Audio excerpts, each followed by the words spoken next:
none aha bimaze gufata ndetse no kutwereka abagore n'abagabo bari bamaze igihe kinini bajujubya abaturage utwabo binyuze mu kubariganya imitungo y'ubutaka. Sibyo gusa kubera ko bana bafutinye amafaranga agera kuri miliyoni 1,000 zingana miliyari imwe y'amafaranga y'u Rwanda ngo bari barariganyije ariko bakaba batari bakayarya.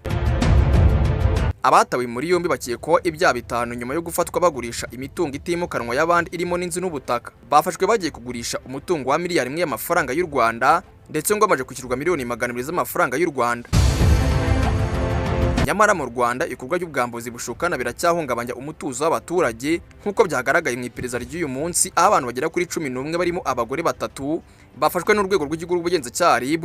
Aba bantu bakurikiranywe kugurisha amazu n'ubutaka by'abaturage mu buryo bw'amanyanga maze bakabishyira mu maboko yabo ku nyungu zabo bwite. Iperereza ryagaragaje ko abantu bagabanye inshingano mu rugendo rwo kwambura ngaho umwe yaguraga ubutaka cyangwa inzu maze undi akaza akabigurisha, byose bigamije kunguka amafaranga mu buryo butemewe n'amategeko. Ngo impamvu yo gufata abantu ku buryo bwihuse ari ukugira ngo birinde igihombo cy'abaturage kiyongera, dore ko bari bamaze igihe kinini babahiga bukware ariko batarabafatisha neza. Nubwo agaciro nyako k'imitungo afashwe katari katangazwa, amakuru atandukanye avuga yuko hari miliyari y'amafaranga y'u Rwanda yafashwe arimo aragaragaza uburemere bwa kino cyaha. Iki kibazo kirekana ko gukurikirana ndetse no gufata abateza umutekano muke mu mitungo y'abaturage ari ingenzi cyane mu kurinda uburenganzira bw'abaturage ndetse no gukumira ibikorwa by'ubwambuzi bushukana. RIB kandi isaba buri wese kumenyesha abayobozi n'inzego z'umutekano igihe habonetse ibikorwa nk'ibi kugira ngo abateza igihombo batabasha gukomeza ibikorwa byabo. Uyu mwanya kandi ugaragaza ko mu kurwanya ubujura bw'imitungo mu buryo bw'amanyanga bisaba ubufatanye bw'inzego z'umutekano ndetse n'abaturage. Kugeza ubu bafashwe bari mu maboko atarayabo mu gihe iperereza gikomeje